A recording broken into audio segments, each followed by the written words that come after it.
Hello everyone, कैसे हो आप सभी लोग। आई होप आप बहुत अच्छे होंगे और अच्छे से तैयारी भी चल रही होगी। सो आज हम करने वाले हैं मंथली एमसीक्यू सीरीज का part 13 for the month of अगस्त। अगर आपने इसका प्रीवियस सेशन नहीं देखा है तो आई बटन पे आप क्लिक कर सकते हैं, यहाँ पे आपको इसका लिंक विजिबल हो जाएगा।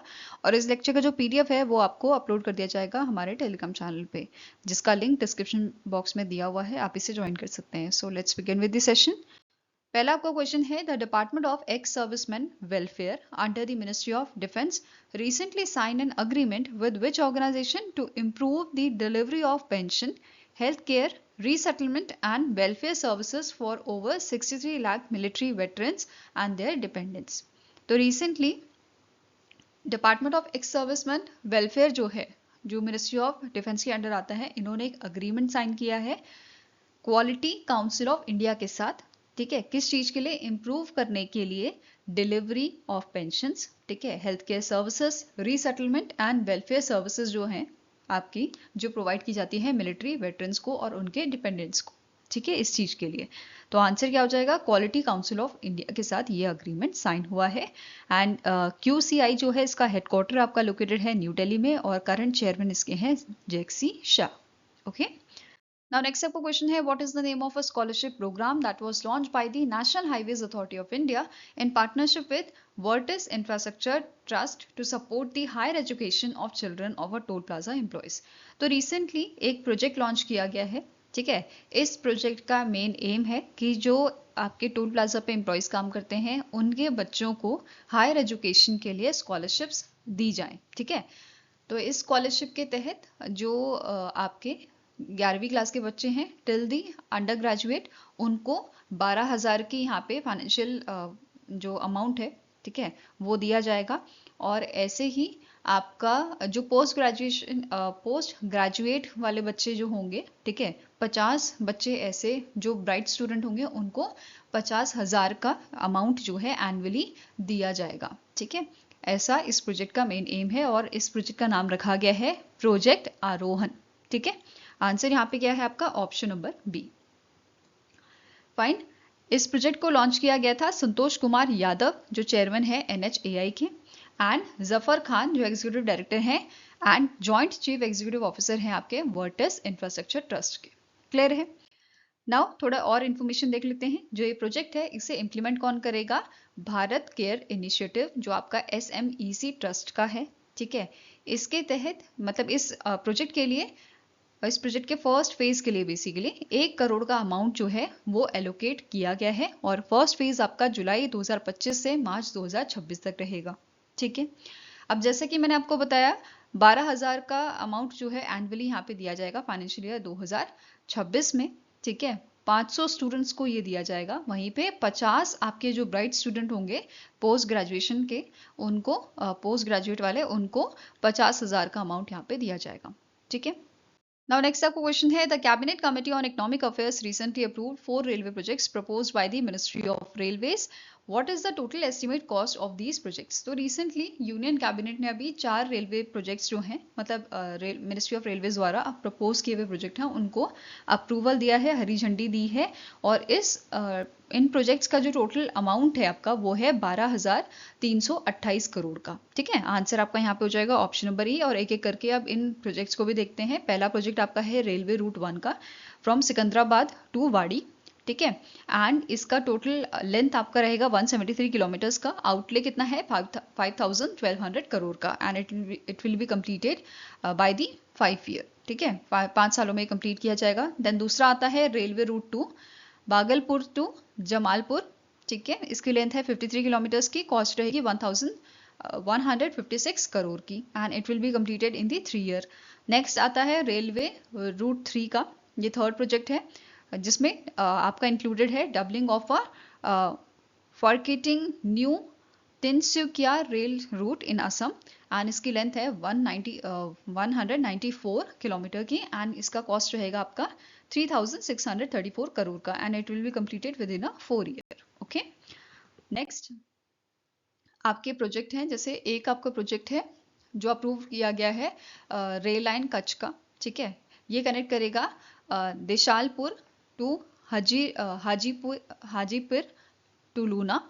एंड नेक्स्ट आता है आपका Vayor to Lakhpat route, and इस यहाँ पे जो ये दो रूट आपके हैं, ठीक है, जो लाइन है इनकी लेंथ कितनी रहेगी, पहली वाली की है 145 किलोमीटर्स और दूसरी की है 164 किलोमीटर्स, और इसका टोटल आउटले रहेगा आपका 2526 करोड़ का, ठीक है, कंप्लीट होएगा आपका 3 सालों में। इसके अलावा जो हमारी यूनियन कैबिनेट है इन्होंने अप्रूव किया है proposal of ministry of youth affairs and sports का, और यहाँ पे सबमिट किया गया है इंडिया का बिड किस चीज के रिगार्डिंग, होस्ट करने के लिए कॉमनवेल्थ गेम को। रिसेंटली इंडिया और नाइजीरिया जो है इन दोनों ने यहाँ पे जो है आपका अप्रूवल दिया है, ठीक है, जो सबमिट किया गया है for hosting the Commonwealth game. अगर इंडिया को यहाँ पे ये बिड मिलती है तो आपका अहमदाबाद गुजरात में जो है कैबिनेट द्वारा सेलेक्ट की गई है सिटी कि यहाँ पे आपके कॉमनवेल्थ गेम होस्ट किए जाएंगे, ठीक है। अब थोड़ी स्टैटिक इन्फॉर्मेशन कवर करते हैं कॉमनवेल्थ गेम की। तो पहला एडिशन 1930 में इसका हुआ था हैमिल्टन ऑन्टेरियो कनाडा में, ठीक है। इंडिया की बात करें तो इंडिया में 2010 में पहला एडिशन आपका होस्ट किया गया था न्यू दिल्ली में, और अभी 2026 का जो मतलब पास में ही हमारा एडिशन है 23rd एडिशन, ये कहाँ पे होगा, ग्लासगो स्कॉटलैंड में ये होगा आपका 23 जुलाई से 2 अगस्त 2026 में। फाइन। नेक्स्ट क्वेश्चन है consider the following statements regarding the restructured PM street vendors Atmanirbhar Nidhi that is PM SVANidhi scheme approved by the union cabinet. तो रिसेंटली पीएम स्वनिधि में कुछ चेंजेस किए गए हैं, वो हम चेंजेस देखेंगे, उसके बाद क्वेश्चन आपका कंटिन्यू करेंगे, ठीक है। तो यहाँ पे नया लेंडिंग पीरियड आपका जो है वो बताया गया है, बेसिकली जो स्कीम है उसको एक्सटेंड किया गया है। पहले ही आपकी 31 दिसंबर 2024 तक आपकी जो है रही थी, उसके बाद अभी इसे 31 मार्च 2030 तक एक्सटेंड कर दिया गया है। तो एक क्वेश्चन बन सकता है कि कब तक एक्सटेंड किया गया है, ठीक है। दूसरा, बजटरी एलोकेशन यहाँ पे किया गया है 7,332 करोड़ का। अब यहाँ पे ये बोला जा रहा है ये बेनिफिट करेगा 1.15 करोड़ स्ट्रीट वेंडर्स को, मतलब जो एक्सटेंड यहाँ पे किया गया है स्कीम का, तो ये बेनिफिट करेगा 1.15 करोड़ स्ट्रीट वेंडर्स को। इसके साथ यहाँ पे जो लोन लिमिट्स थी उनको इंक्रीज किया गया है। जैसे पहले ट्रेंचे में आपकी 10,000 अमाउंट दी जाती थी, अब यहाँ पे 15,000 कर दिया गया है इसे। फिर आपका 20,000 से जो आपकी सेकेंड ट्रेंच होती थी उसमें 20,000 होता था, अब इसे बढ़ा के आपका जो है 25,000 कर दिया गया है। और थर्ड वाली जो है ये आपकी सेम रखी गई है, इसमें कोई चेंज नहीं किया गया है, ठीक है।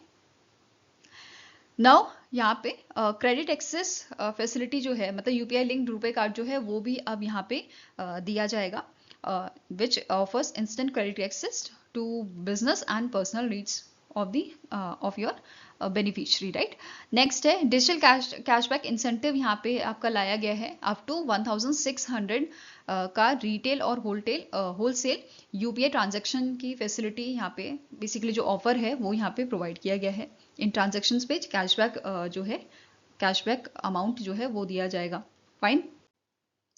नाउ क्वेश्चन कंप्लीट करते हैं। पहले आपका क्वेश्चन यहाँ पे क्या कह रहा है कि इनमें से कौन सा स्टेटमेंट है regarding the PM street vendors Atmanirbhar Nidhi scheme जो यूनियन कैबिनेट ने अप्रूव किया। अभी हमने पूरा पढ़ लिया, ठीक है, उसके बेसिस पे आपका क्वेश्चन है, आपको बताना है कौन सा इनमें से आपका करेक्ट स्टेटमेंट है। तो पहला स्टेटमेंट क्या है कि जो लेंडिंग पीरियड है स्कीम का वो एक्सटेंड किया गया है 31 मार्च 2030 तक। दूसरा पॉइंट बोल रहा है टोटल बजटरी प्रोविजन आपका दिया गया है 7,332 करोड़ का। तीसरा कह रहा है फर्स्ट लोन ट्रेंचे जो है वो इंक्रीज किया गया है आपका 10,000 से 20,000। फिर फोर्थ कह रहा है बेनिफिशियरी जो है ये एक्सेस कर पाएंगे UPI linked RuPay credit card को। And last says cashback incentives of up to 1,600 will be provided to promote digital transaction, ठीक है। तो ये 5 पॉइंट है, इनमें से इनकरेक्ट कौन सा है, आपका ऑप्शन नंबर 3, ठीक है। मतलब बाकी कौन कौन से सही हो गए आपके, इट इज योर 1, 2, 4 एंड 5। तो आंसर यहाँ पे है option number A, 1, 2, 4 and 5 statements आपकी करेक्ट हैं। फाइन। और करेक्शन यहाँ पे क्या होगा, 10,000 से ये आपकी 15,000 की गई है, ठीक है।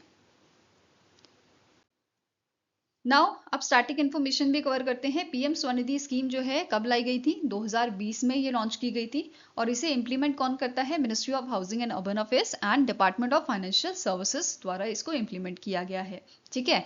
अब इसके साथ एक और चीज जो नोट करनी है कि इस स्कीम को PM award for excellence in public administration मिला था 2023 में for innovation in central level, ठीक है।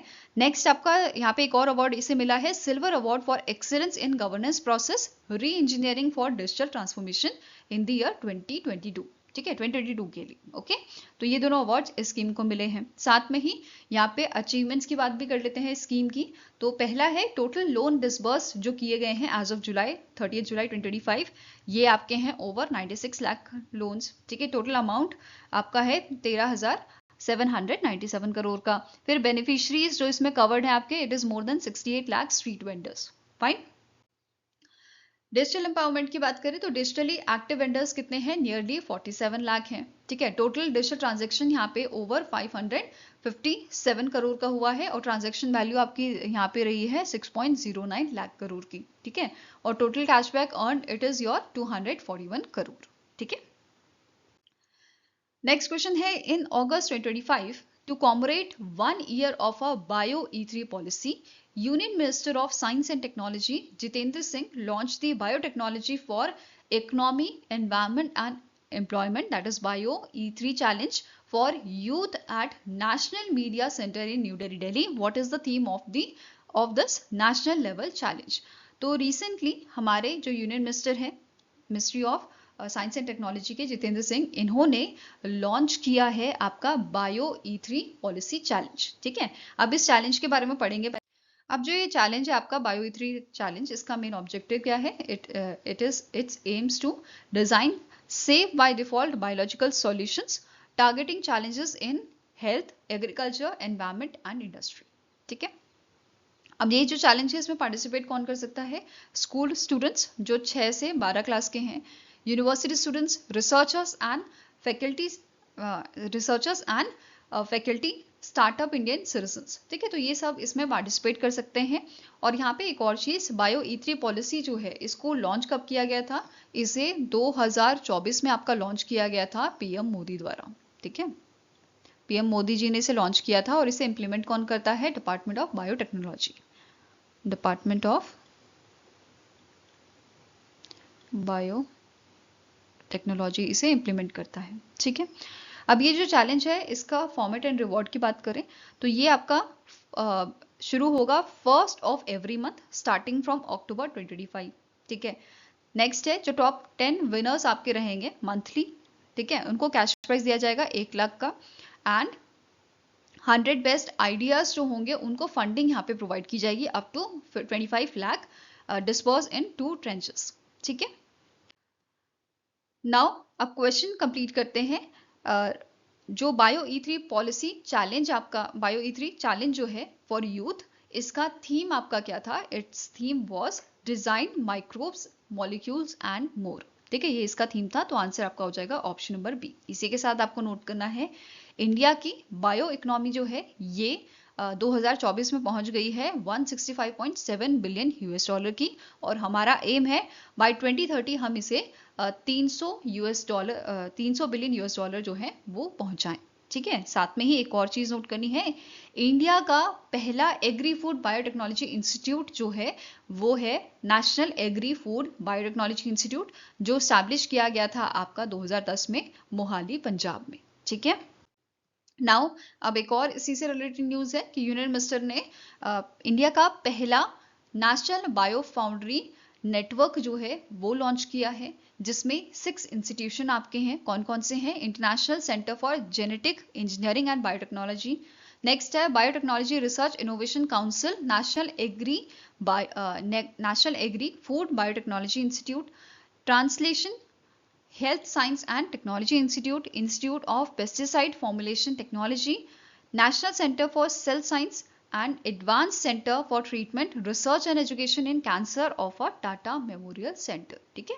तो ये 6 सेंटर्स आपके इस नेटवर्क में इंक्लूडेड हैं। तो आपका एक क्वेश्चन ये भी बन सकता है इस टाइप का कि यूनियन मिनिस्टर जो है इन्होंने लॉन्च किया है इंडिया का पहला नेशनल बायो फाउंड्री नेटवर्क, और इनमें से कौन से इंस्टीट्यूशन है जो इसका पार्ट नहीं है। तो इस टाइप का क्वेश्चन भी बन सकता है, ठीक है। Now next is, during the official visit of Fiji's prime minister Sitiveni Lingamamada Rabuka to India, several MOUs were signed between India and Fiji. Which of the following agreement were signed? तो इनमें से कौन सा agreement जो है वो sign किया गया है, ठीक है, वो आपको बताना है।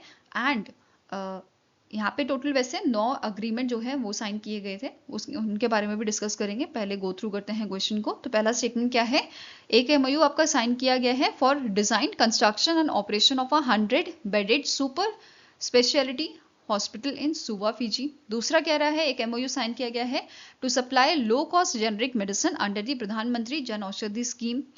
Third says an MOU between Bureau of Indian Standard and Fiji's Department of National Measurement and Standards for Cooperation in Standardization. Next है एक एमओयू साइन हुआ है नबार्ड और फिजी डेवलपमेंट बैंक के बीच में सपोर्ट करने के लिए rural development and agriculture financing को। And last says all of the above. तो ये सारे एमओयूज आपके करेक्ट हैं, तो answer is option number E. बाकी आपके एमओयूज कौन से हैं, जैसे national institute of electronics and information technology जो है इंडिया की, इन्होंने अग्रीमेंट साइन किया है, एमओयू साइन किया है with a Pacific Polytech of Fiji, promote करने के लिए human capacity skilling and upskilling. Next है इंडिया जो है, यहाँ पे आपका नेक्स्ट पॉइंट है, इंडिया जो है ये प्रोवाइड करेगा grant assistant for implementation of a first quick impact project in Fiji, जो फोकस करेगा ग्राउंड वाटर सप्लाई में, ठीक है। देन नेक्स्ट है a declaration of intent was sign to facilitate migration and mobility of a professionals and students between India and Fiji. Next कह रहा है कि गवर्नमेंट ऑफ फिजी जो है it has handed over land for the construction of cultural centre for India's high commission in सुवा, ठीक है। तो ये यहाँ पे सुवा में आपका कल्चरल सेंटर जो है वो बनाया जाएगा इंडिया के हाई कमीशन का, ठीक है। देन नेक्स्ट है the MOU was signed between Confederation of Indian Industry and Fiji Commerce and Employers Federation, promote करने के लिए बायलैटरल ट्रेड को, ठीक है। इसी के साथ यहाँ पे कुछ अदर पॉइंट्स है, जैसे इंडिया ने 12 agriculture drones and 2 mobile soil testing laboratories जो हैं वो गिफ्ट की हैं फिजी को under the grant in aid programme, ठीक है। नेक्स्ट है as a part of a defence corporation India ने अनाउंस किया है gifting of a 2 sea ambulances and the creation of a defence attache post at its high commission in Suva. Next है under the heal India programme up to 10 Fijian, मतलब 10 आपके Fiji के जो लोग हैं वो उनको स्पेशलाइज्ड मेडिकल ट्रीटमेंट जो है प्रोवाइड किया जाएगा इंडियन हॉस्पिटल्स में, ठीक है। देन नेक्स्ट है India announce the deputation of a Hindi cum Sanskrit teacher to the university of Fiji. Then India जो है अपने नेक्स्ट पॉइंट है इंडिया जो है क्रिकेट कोच सेंड करेगा ट्रेन करने के लिए फिजी के नेशनल टीम को, ठीक है। नेक्स्ट आता है both countries announce various measures to expand defence corporation in for instance port call by Indian naval ship to Fiji in 2025। Next है creation of a defence attache post, अच्छा ये हम cover कर चुके हैं। नेक्स्ट है इंडिया ने extend किया है इंडिया ने एक्सटेंड किया है support to train cohort of a pandits from the Fiji in India who would also participate in the international Gita Mahotsav जो आपका इसी साल होएगा भी, ठीक है। नेक्स्ट क्वेश्चन है PM Narendra Modi inaugurated and flag off Maruti Suzuki's first made in India global battery electric vehicle during his Gujarat visit.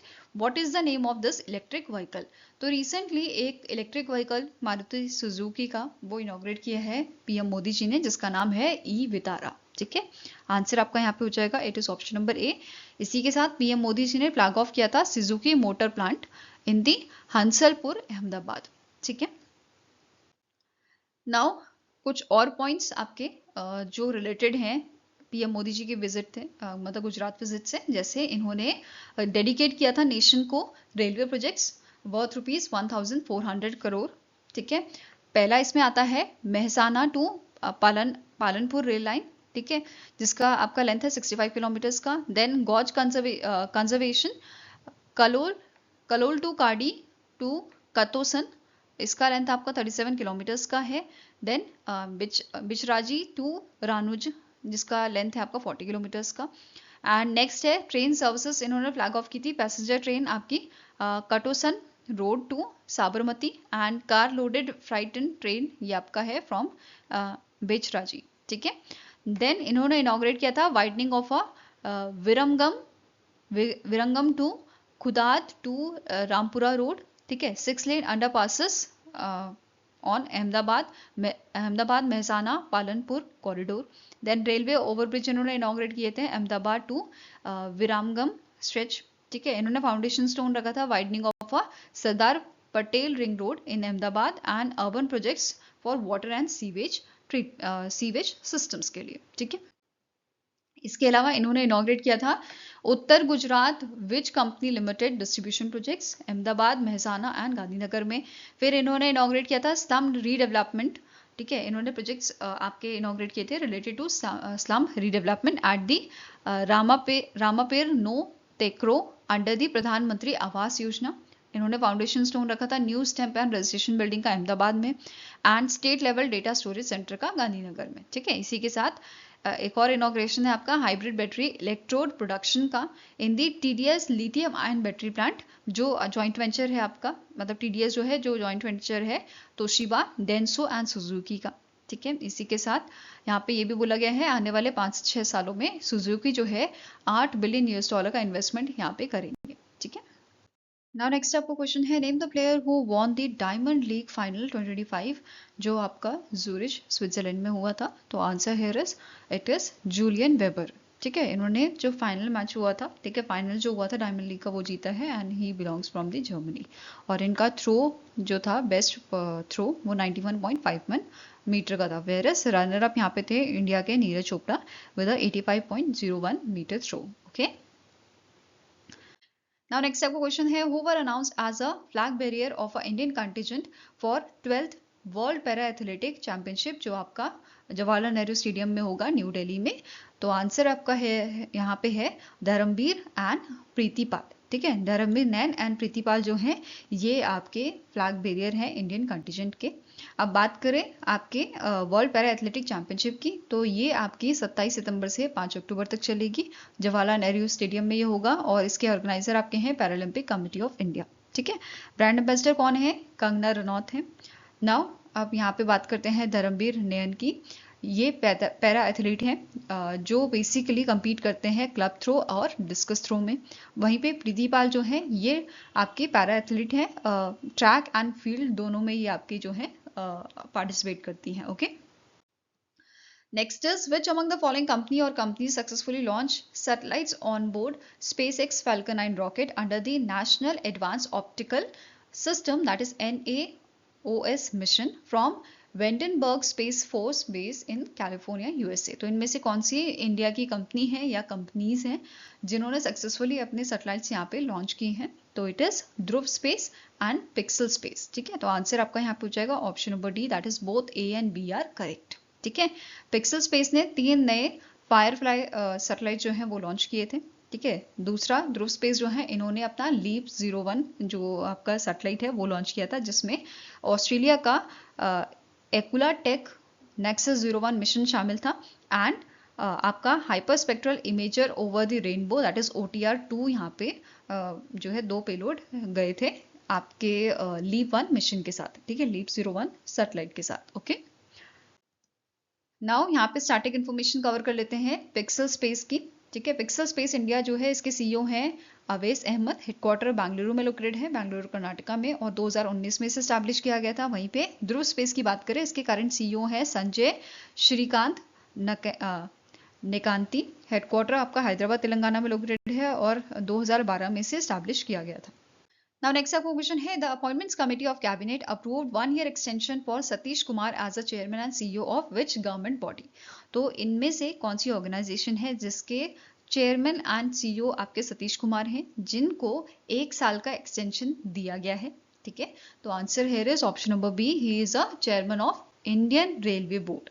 ठीक है, he is a chairman CEO of a Indian railway board. Fine, next question है the appointment committee of cabinet approved the appointment of which former RBI governor as executive director representing India at the international monetary fund. तो basically IMF जो है इसके executive director appoint किए गए हैं appointment committee of cabinet द्वारा। ठीक है, और इनका नाम है उर्जित पटेल।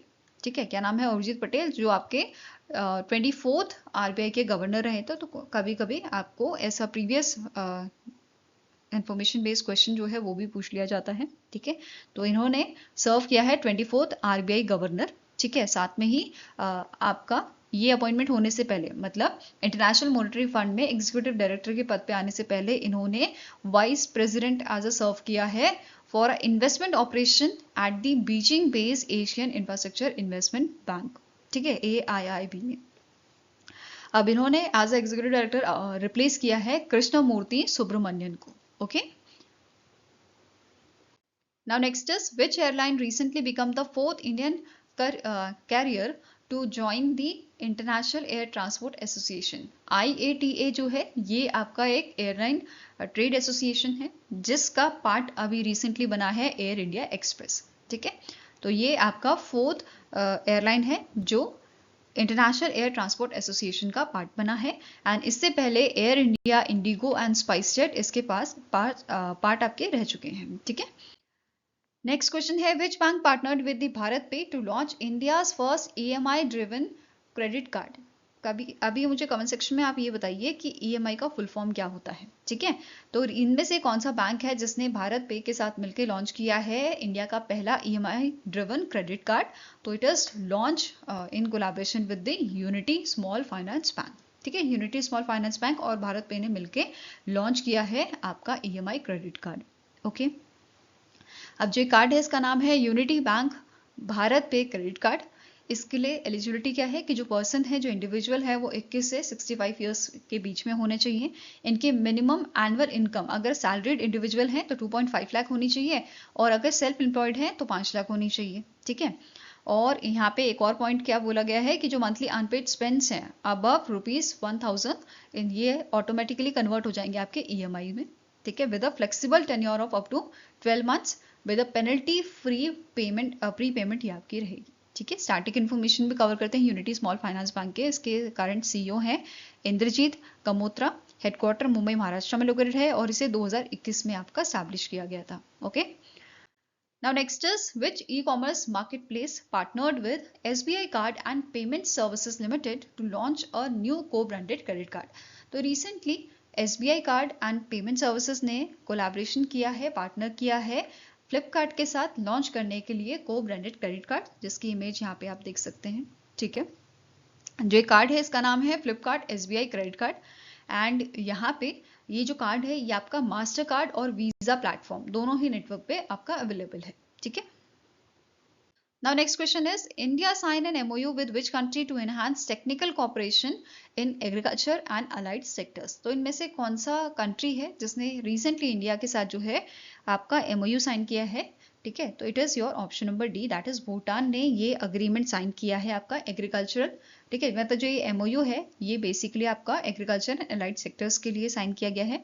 ये फोकस करेगा एग्रीकल्चर रिसर्च एंड इनोवेशन में, life stock health and production में, पोस्ट हार्वेस्ट मैनेजमेंट में एंड वैल्यू चेन डेवलपमेंट में। तो ये इसके फोकस एरिया आपके रहेंगे, ठीक है। इंडिया की तरफ से देवेश चतुर्वेदी जो है इन्होंने ये अग्रीमेंट साइन किया था, एंड भूटान की तरफ से थिनले नामग्ले जो सेक्रेटरी हैं ministry of agriculture and life stock के, ठीक है। नेक्स्ट क्वेश्चन है which company launch the arise for you innovation and entrepreneurship challenge for students in collaboration with the Pearson India and ministry of electronics and information technology startup hub. तो recently HCL technology ने arise for you innovation and entrepreneurship challenge को launch किया है, ताकि जो हमारी young generation है उनको हम इनकरेज करें, इंस्पायर करें कि वो अपना खुद का बिजनेस, ठीक है, स्टार्ट करें, ठीक है। बेसिकली नए नए आइडियाज दें और अपना खुद का बिजनेस स्टार्ट करें। तो बेसिकली एंटरप्रेन्योरशिप जो है वो यहाँ पे और बढ़ाई जाए, उसे इनहांस किया जाए, इस वजह से ये चैलेंज लॉन्च किया है HCL टेक्नोलॉजी ने in collaboration with these two organisation, ठीक है। अब ये जो चैलेंज है इसका ग्रैंड फिनाले आपका 12 से 13 मार्च को होगा इन 2026, एंड अंडर दिस चैलेंज जो पियर्सन इंडिया है ये entrepreneurship and small business certifications जो है वो प्रोवाइड करेगी। साथ में दूसरी ऑर्गेनाइजेशन जो आपकी है ये फीचर करेगी around 62 hubs for mentorship and counselling, ठीक है। और यहाँ पे जो आपके विनर होंगे उनको 10 लाख का अमाउंट यहाँ पे दिया जाएगा, इंक्यूबेशन सपोर्ट प्रोवाइड किया जाएगा, एंड नेशनल मीडिया कवरेज इनको मिलेगा। ओके, नेक्स्ट क्वेश्चन है satcom industry association India that is SIA India sign a MOU with which organisation to enhance cooperation in electronics space and satellite communication technology. तो recently SIA India जो है इन्होंने MOU sign किया है Philippines की organisation के साथ which is your electronics industry association of Philippines, ठीक है, इनके साथ ये एग्रीमेंट साइन किया है ताकि ये दोनों मतलब इंडिया की और फिलीपीन की जो ऑर्गेनाइजेशन है दोनों मिलकर research, innovation and product development में काम कर सकें, ठीक है। नेक्स्ट क्वेश्चन है which company sign an MOU and letter of association with Indian army in Sikkim to develop a eco zone for plastic waste management through its bottle for change programme. तो इनमें से कौन सी कंपनी है जिसने ये MOU and letter of association sign किया है Indian army के साथ ताकि ये अवेयरनेस क्रिएट कर पाए, ठीक है, ताकि ये प्रमोट करें सस्टेनेबल प्रैक्टिसेस क्लीनर और ग्रीनर फ्यूचर के लिए, ठीक है। तो आंसर यहाँ पे हो जाएगा बिस्लरी इंटरनेशनल प्राइवेट लिमिटेड द्वारा ये MOU and letter of association जो है वो साइन किया गया है इंडियन आर्मी के साथ, okay. Next is who assume charge as a interim president of BCCI in 2025 after Roger Binney stepped down upon reaching the age limit of 70 year। तो BCCI के जो आपके प्रेसिडेंट होते हैं उनकी एज लिमिट होती है 70 साल की और रॉजर बेनी वो 70 साल के हो चुके हैं जिसकी वजह से इनको स्टेप डाउन करना पड़ा है और इनकी जगह इंटरिम प्रेसिडेंट अपॉइंट किया गया है राजीव शुक्ला को। जब तक नए प्रेसिडेंट नहीं मिलते तब तक राजीव शुक्ला जो है आपके BCCI के प्रेसिडेंट रहेंगे, ठीक है। इसी के साथ करंटली जो है ये सर्व कर रहे हैं as a vice president BCCI के, ठीक है। अभी एडिशनल चार्ज या इंटरिम प्रेसिडेंट बनाए गए हैं BCCI के, ओके। नाउ नेक्स्ट आता है नेशनल एंड इंटरनेशनल डेज। पहला है international day against nuclear test जो 29 अगस्त को आपका ऑब्जर्व किया जाता है, ठीक है। इसका 16th एडिशन हमने 2025 में ऑब्जर्व किया है और पहला एडिशन आपका 2010 में ऑब्जर्व किया गया था, फाइन। नेक्स्ट आता है नेशनल स्पोर्ट्स डे या राष्ट्रीय खेल दिवस जिसे हम बोलते हैं, ये भी 29 अगस्त को आपका मनाया जाता है और इस दिन बर्थ एनिवर्सरी होती है मेजर ध्यानचंद जी की, ठीक है, जिन्हें विजार्ड ऑफ हॉकी भी कहा जाता है। और इस बार हमने राष्ट्रीय खेल दिवस का 14th एडिशन ऑब्जर्व किया था, फाइन। मेजर ध्यानचंद की बात कर रहे हैं तो इनकी एक ऑटोबायोग्राफी है गोल नाम से जिसको 1952 में पब्लिश किया गया था, ये याद रखना है। इन्हें पद्म भूषण दिया गया था 1956 में, ठीक है। साथ में ही राजीव गांधी खेल रत्न अवार्ड जो है इनको भी रीनेम किया गया था एज अ मेजर ध्यानचंद खेल रत्न अवार्ड इन द ईयर 2021। तो ये भी याद रखना है, कुछ छोटी छोटी चीजें हैं एग्जाम में पूछी जा सकती हैं, ठीक है। नाउ नेशनल स्पोर्ट्स डे की बात कर रहे हैं 2025 की, तो इसको सेलिब्रेट किया गया था 29 से 30 अगस्त 2025 तक, जिसका थीम था 1 घंटा खेल के मैदान में। मतलब ये बेसिकली प्रमोट करता है कि हमें दिन में 1 घंटा जो है खेलना चाहिए, ठीक है। नाउ यहाँ पे एक चीज नोट करनी है कि इंडिया ने रिसेंटली पहला मोंडो ट्रैक जो है वो आपका लगाया है जवाहरलाल नेहरू स्टेडियम में, जहाँ पे हमारे वर्ल्ड पैरा एथलेटिक चैंपियनशिप अभी होनी है, ठीक है। इस टाइप के ये मैट होते हैं जो इटली की ऑर्गेनाइजेशन है, इटली की कंपनी है मोंडो, इनके द्वारा ये बनाए जाते हैं। They are synthetic rubberised running track surface, ठीक है, इस टाइप की होती है, आप यहाँ पे देख सकते हो। आई होप गाइस आपको ये वीडियो पसंद आया हो, पसंद आए तो लाइक एंड शेयर जरूर कीजिएगा और अगर आपके कुछ सजेशन है तो वो आप हमें मेल कर सकते हो benchmarkstudy007@gmail.com पे या फिर आप हमें कमेंट सेक्शन में भी लिख सकते हैं। सो मिलेंगे सही नेक्स्ट वीडियो के साथ। Till then take care, have a nice day and all the best for your preparations.